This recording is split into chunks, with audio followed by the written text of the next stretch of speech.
Welcome to the new book releases for the week of November the 20th. This week's list is a tad bit smaller than last week's, but don't worry, there is still timestamps per genre. And if you're new here, hi, I'm Morgan. I hope you enjoy this, find something new to pick up, and we'll check out some of my other videos. Now, let's get into the book. Disclaimer about names in this video. Many things are going to be mispronounced, even English ones that you're going to be like, how could she do that? I don't know. That's just, it does. Starting with fiction, we have a historical called A True Account, Hannah Masary's Sojourn Amongst the Pirates, written by herself, by Catherine Howe.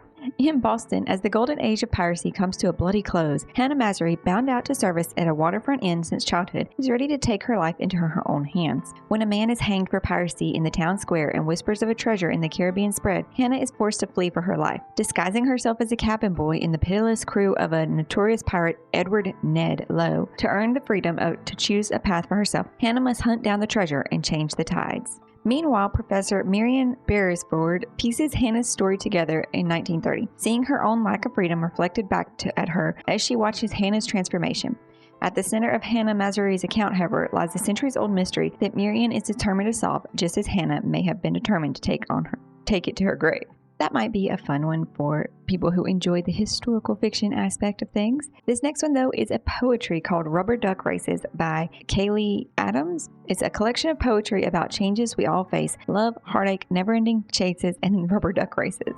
Many of our fantasies this week are continuation or sequel books, starting with The Endless War by Danielle Jensen. This is book 4 in the Bridge Kingdom series. So the first book, of course, is The Bridge Kingdom, and it starts, what if you fell in love with the one person you'd sworn to destroy? Laura has only one thought for her husband on their wedding day: I will bring your kingdom to its knees. A princess trained from childhood to be a lethal spy, Laura knows that the Bridge Kingdom represents both legendary evil and legendary promise. It's the only route through a storm-ravaged world. The Bridge Kingdom controls all trade and travel between lands, allowing its ruler to enrich himself and deprive its enemies, including Laura's homeland. So when she is sent as a bride under the guise of fulfilling a treaty of peace, Laura is prepared to do whatever it takes to fracture the defenses of the impenetrable Bridge Kingdom.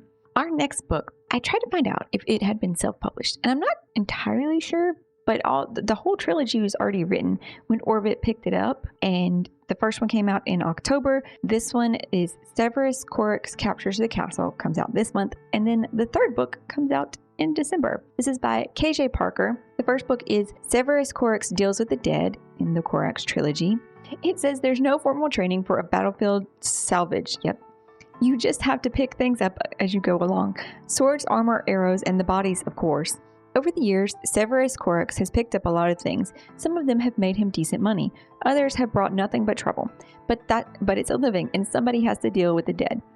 Something else that Severus has buried is his past. Unfortunately, he didn't quite succeed. I don't think it's Severus. I don't know what I was saying at first. Now, I can't say the name in my head anymore. I don't know. Then we have A Warrior of the Wind by Sui Davis Okimbawa. It's one of those names. I'm very sorry. I can't pronounce it. Nope. This is book 2 in the Nameless Republic, with the first book being Son of the Storm. It's from city streets where secrets are bartered for gold to forests teeming with fabled beasts.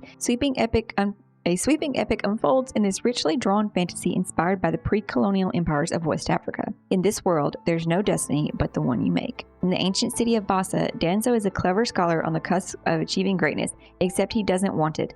Instead, he prefers to chase forbidden stories about what lies outside the city walls. The Basai elite claim there is nothing of interest. The city's immigrants are sworn to secrecy. When Danzo stumbles across a warrior wielding magic that shouldn't exist, he's put on a collision course with the Bassa's darkest secrets. Drawn into the city's hidden history, he sets out on a journey beyond its borders, and the chaos left in the wake of his discovery will bring down an empire.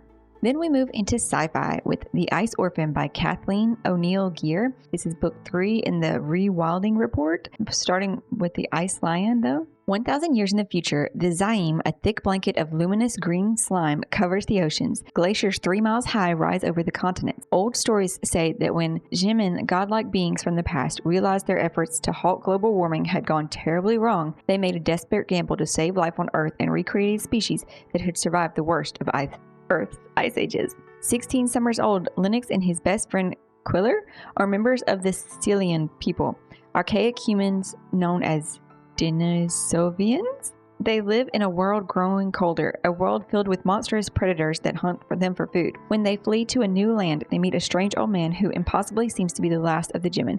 He tells Linux the only way he can save his world is by sacrificing himself to the last true god, a quantum computer named Quanis. Live reactions, guys. As some of these I don't read the description all the way through, I'm like, oh, this sounds cool after just the first few lines. Our YA this week brings an end to a series, and that is Defiant, Book 4 in the Skyward series by Brandon Sanderson. This epic conclusion to Brandon Sanderson's Skyward series is his second massive series in the speculative YA space. All those burning questions from the first 3 books will be answered. What are you waiting for? I'm waiting to read Titanic. Then we have the start of a new paranormal romance series with Inheritance, Book 1 of the Lost Bride trilogy by Nora Roberts. 1806. Astrid Poole sits in her bridal clothes, overwhelmed with happiness, but before her marriage can be consummated, she is murdered, and the circle of gold torn from her finger. Her last words are a promise to Colin to never leave him.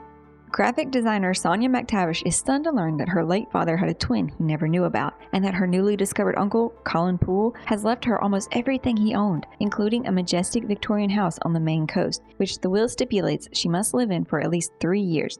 Her engagement recently broken, she sets off to find out why the boys were separated at birth and why it was all kept secret until a genealogy website brought it to light.